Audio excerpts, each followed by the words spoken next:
I know you felt it. Green and white and green. Who are we, the Celtics? Who are we, the Celtics? Who are we, the Celtics? Let's go! Celtics beat the Atlanta Hawks 128-120, are advancing to face Philly in the second round here. We're going to follow today's podcast a little differently.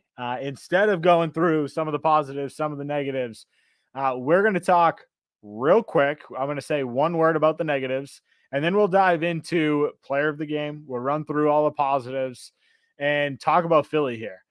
This is a game, it was not pretty all the way through. However, we won the series. We're moving on. I want to talk about the important stuff here. Defense was an absolute mess. Absolute mess this game. Gave up 120 points to the Hawks. We gave up 33 points in the third. Fourth quarter, Celtics clamped down, though. So that's the one negative you can take from this. Trae Young, first half, absolutely torched the Celtics. Had 25 points at halftime, ended the game with 30. So there's my negative. Defense, terrible through most of the game. However, they turned it up and played excellent defense in the fourth quarter. That's it. We're going to wrap things up on the negatives. But to get things started, as far as player of the game goes, you got to give it to Jaylen Brown in this one for getting hot and staying hot pretty much throughout this game. Really, really solid overall performance from Jaylen Brown in this.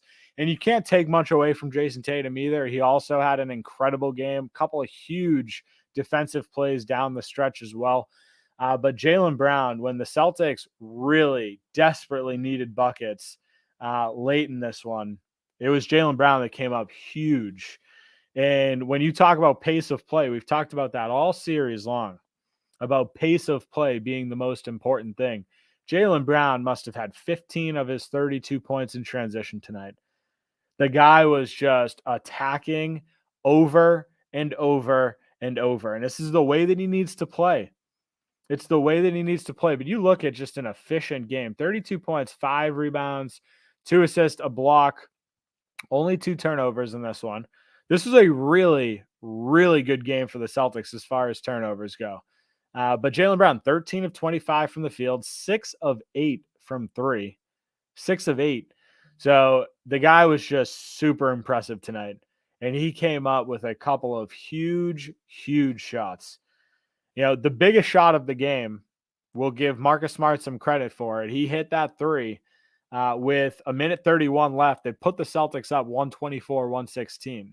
That entire play started because Jaylen Brown got into the teeth of the defense, drew Marcus Smart's defender, rose up, kicked it out to Marcus Smart, wide open 3. Marcus Smart had 3 seconds to just sit there and wait for the perfect moment to release it and hit that bucket to go up 8 with a minute and a half left. And that is where all Celtics fans got a little sigh of relief.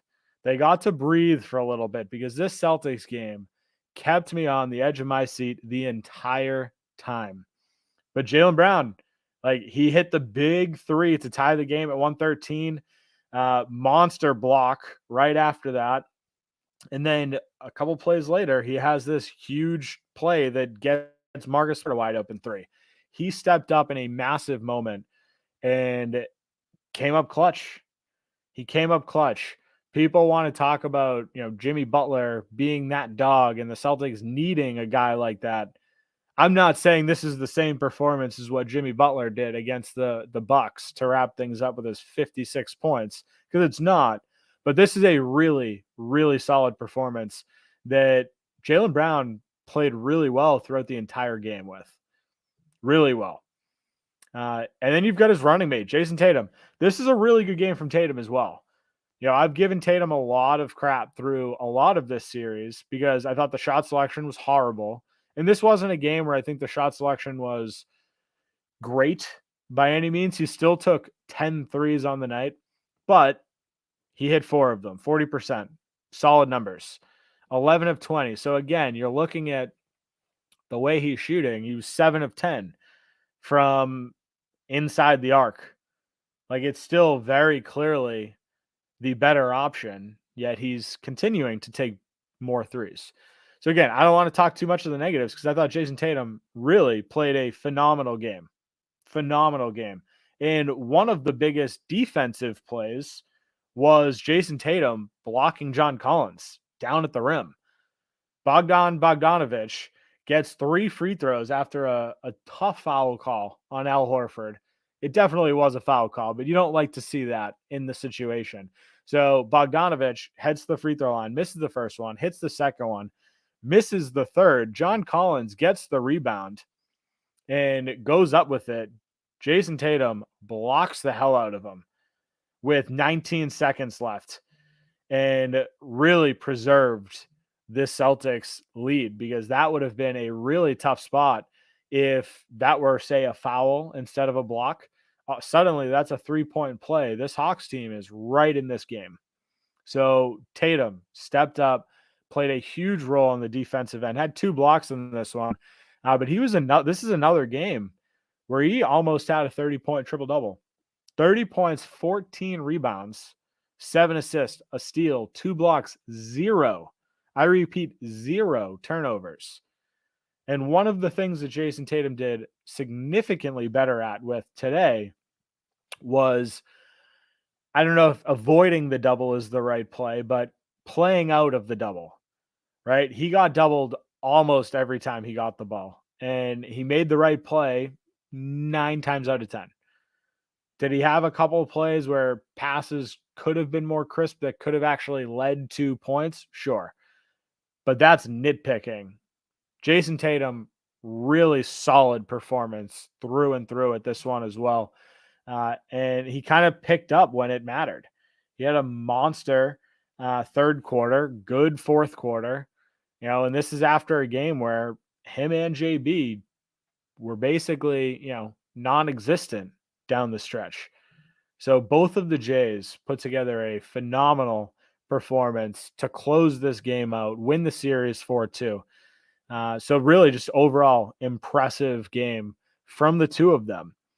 But that's not it.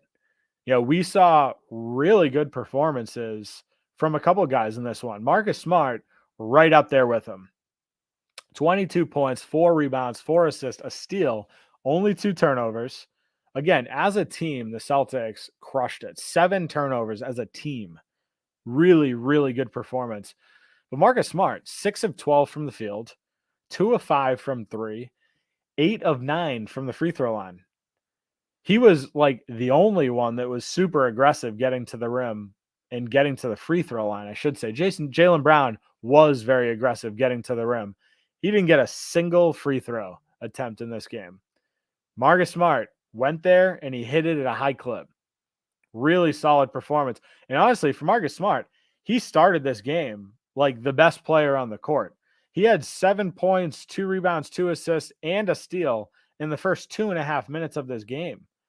He accounted for every single one of the first 12 points that the Celtics had in this game. Marcus Smart started early and he kept it rolling.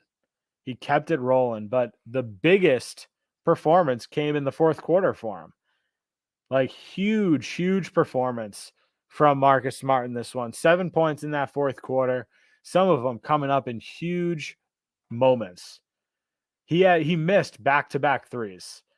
At the midway point in this fourth quarter, Joe Mazzola pulled him out. He ends up putting him back in after about a minute, and then he hits that monster 3 from Jaylen Brown that I already talked about for a little bit there. But then he also had a beautiful drive, fake kick out to Al Horford in the corner, hits the layup to go up 126-119 with 59 seconds left. So Marcus Smart in this one really stepped up and played phenomenal in this one. And honestly, this was a game where he was the best guard. And we haven't said that a lot. Derek White has been phenomenal this series. Malcolm Brogdon, really good for the majority of this series. But Marcus Smart, this was a special game. Really good performance from him. Again, you had those back-to-back missed threes midway through the fourth. They were wide open. You're going to take them. It's the way it is. Wide open. So overall, he brushed it off. He came back and he hit a couple big shots. Big shots. So really solid from him as well. Al Horford was quiet again on the offensive end through most of this game. 2 points at halftime, but he had 5 points in that fourth quarter, including a monster corner three from Smart after one of the Jason Tatum doubles. Jason Tatum gets doubled. Marcus Smart cuts to the free throw line. Beautiful pass to Smart from Tatum. And then Marcus Smart kicks it out. Corner three. Huge. Absolutely huge shot from him to go up 116, 113 with 3:20 left. So again, tie game. Horford steps up. Couple of big possessions on the defensive end. Had 2 steals and 3 blocks. So again, beautiful game from Al Horford. 12 rebounds to boot. Right, 4 of 8 from the field, 2 of 6 from 3. Solid. Defensively, he got murdered a couple times. Be honest, but for the large majority of today's game, really solid from Al Horford. Again, the 2 steals, 3 blocks. Some of them came late in that game when the Celtics needed it most. So really solid from him. You saw really good Malcolm Brogdon minutes again in this one. 17 points, 2 rebounds, 4 assists. And Malcolm Brogdon had a really solid entire game, I guess I should say. This is a game where he was pretty consistent with giving you good minutes out there. 6 of 13 from the field. He struggled from 3. And honestly, he struggled from 3 this entire series. Only 1 of 5 in this one, but gave you 30 pretty solid minutes, 29 solid minutes. Same thing with Derek White. Again, his shooting numbers a little bit off. 7 points, 2 rebounds, 2 assists, 3 of 9 from the field, 1 of 5 from 3. It's not Derek White's best game. All right. Overall, went out there defensively. I thought he played pretty well. Thought he played really well, actually. But again, shot not really there for him today. But we had one other guy that stepped up and played pretty damn good basketball, and that's Grant Williams. You look at the stat sheet, doesn't really show. 3 points, 2 rebounds, had an assist, had a steal. It's Grant Williams. Grant Williams, 17 minutes today. Sam Hauser still got the initial call, but he went in there and surprised, he hit a shot. He had 3 points. He hit one of his corner threes in 4 minutes, and then Joe Mazzulla just opted out of it. He was done. Played his 4 minutes, and then he didn't play the rest of the game. He went with Grant Williams a lot more, and I'm here for it. Grant looked really good in this one. Again, didn't take a ton of shots. He was 1 of 4, so he did take 4 shots, but overall came up with a couple of huge stops down the road. One of which was a steal, narrowly avoided a backcourt violation. Got the ball to Brogdon, who then hit a mid-range. So this is Grant Williams stepping up when you need him, right? This is what we've come to expect from Grant Williams. Overall, everybody kind of pitched in this one. Robert Williams, I thought this was one of his worst games of the series. He didn't look right to me. 17 minutes in this one, didn't look right. He closed the game, but 4 points, 6 rebounds, 2 steals, 3 blocks. That's good. He didn't seem like himself. He was not jumping. He was not aggressive getting to the rim. He wasn't aggressive getting the rebounds. It is what it is, right? You move past it. But this game, Celtics, 18 of 42 from 3, 43%. Didn't get to the free throw line a bunch, but 94% there, 16 of 17. Got to the offensive glass. We held them off the offensive glass as well. Pretty well in this one. They had 12 offensive rebounds. However, a lot of those came in the first half. So at the end of the day, you got to be happy with it. We gave up 1 offensive rebound the entire fourth quarter, and we held Trae Young to just 5 points in the second half. This was the Celtics operating at a pretty high level, and you got to take it in stride. This is a good win for a Celtics team that really needed it. Really needed it because Celtics fans were flying off the hinges with a bunch of negative talk But at this point, Celtics are sitting here.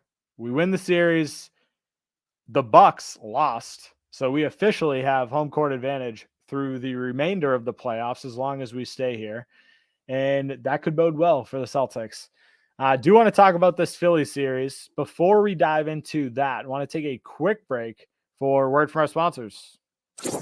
This podcast is brought to you by Hopewell Hemp Farms. Hopewell Hemp Farms is your only source for the highest quality American-grown hemp products. If you're like me and love to be active, whether that's playing in an adult softball or basketball league, or your level of activity is limited to yard work, one thing is for certain. As you get older, joints start to hurt. Well, I turn to Hopewell Hemp Farms Body Butter to relax those joints and their amazing tinctures to help me fall asleep. Check them out at hopewellhempfarms.com today and stock your nightstand the only way I know how. Looking for an agent to help you buy or sell real estate? George Dimas at PD Properties is the agent for you. Sell now for a flat 3% commission on the sales price. PD Properties utilizes the most current marketing techniques and strive to put more money in your pocket. If you're looking to buy, call now and George will be with you every step of the way until you find a property you're able to call home. Serving the North Shore and beyond, call George Dimas with PD Properties today at 781-913-2290. That's 781-913-2290. 90. Sorry, that got cut off. All right, so let's dive into Philly here because they've been on a break for an entire week at this point, and it's a situation where Joel Embiid got hurt, and the Celtics, because they played with their food and did not take care of Atlanta on our home court, instead of starting series number 2 on Saturday, we now wait till Monday, giving Joel Embiid 2 more days to rest. Joel Embiid did not practice yesterday, and the latest update is still 50-50, according to Doc Rivers. We don't know if he's going to play. My money, if this is a DraftKings betting option, Joel Embiid's going to play in game 1. The only question is whether or not he's in a knee brace, which it sounds like it's going to be. And at this point, the Celtics need to attack. They need to get out early. They need to attack Joel Embiid while he's injured. That Nets series for Philly was a little odd because you look at the leading scorers in that series. Tyrese Maxey led with 21.8 points per game. Tobias Harris was behind him at 20.3. Then you had Joel Embiid, and then you had James Harden. Seems a little backwards, right? I am someone that says Tobias Harris is the most grossly overpaid player in the entire NBA. I think he's on a horrible contract, and very rarely, against the Celtics at least, does he do anything. I think the Celtics match up really well with him, and he's pretty much useless against the Celtics. So I'm curious to see if, coming off of this Nets series, Tobias Harris looks like the same Tobias Harris that just destroyed the Nets. Little curious. Obviously, Joel Embiid missed a game in there. Even missed some time in that game that he did get hurt. But Tobias Harris had a little bit bigger of a role. That's not going to happen with Joel Embiid playing the entire series. But I'm a little curious to see if he can actually muster up a little bit of courage and put together a halfway decent series against Boston. But at this point, what we've learned from this Atlanta Hawks series is that the Celtics can be one of the most dominant teams in the league. We also can be one of the worst teams in the league if we stop playing our game. And our game, what the Celtics do really well, is getting out in transition, pushing the pace. Jaylen Brown is one of the best transition players in the NBA. And that's not just some Celtics bias. That's not me saying it. There are plenty of people that will say the exact same thing. So Celtics need to continue to push the pace. It's as simple as that. When the Celtics push the pace, when the Celtics continue, moving the ball, the Celtics play well and they win. It's when you get to end of game scenarios, and tonight I'll give them credit. They didn't do it. They didn't revert to all that ISO basketball. They continue to play the game the right way. But there are a lot of times, a lot of late game scenarios where the Celtics revert to ISO basketball and it's all downhill.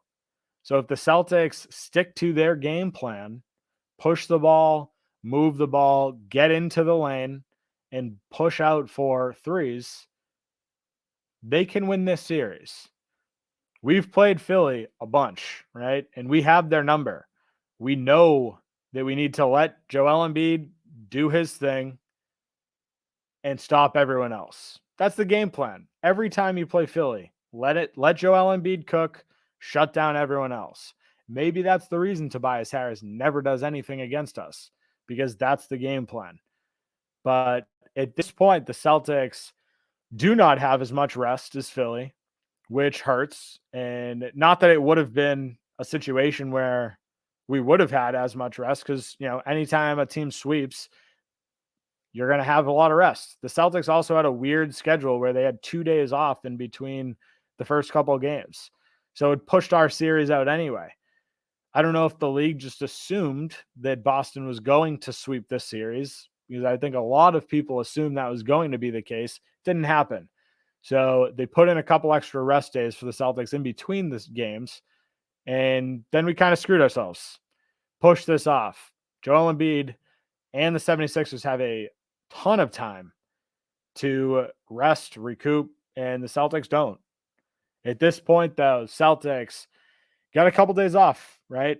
Fortunately, no game Friday, Saturday, or Sunday. 3 days to go over game plan, figure out what's happening with the health report for the 76ers. Hopefully, again, fingers crossed, I talked about it in this game, Time Lord is not hurt. Hopefully, Time Lord is not hurt, because tonight he did not look like himself. So that's where we're going to wrap things up. This was a great win for the Celtics. Battle tested at this point. Battle tested. So Celtics need to continue this level of offense, but completely flip the defense on its head, because this was a terrible night defensively for the Celtics. That's where we're going to wrap things up. If you haven't done so already, guys, make sure to follow me on Twitter at NBA Celtics Guy. Make sure to follow the Facebook page, Boston Celtics Till I Die, and our YouTube page, Boston Celtics Game Day Recap. Have a great night, Celtics fans. We'll talk soon. Yeah, you couldn't help it. I know you felt it. Green and white and green. Who are we, the Celtics? Who are we, the Celtics?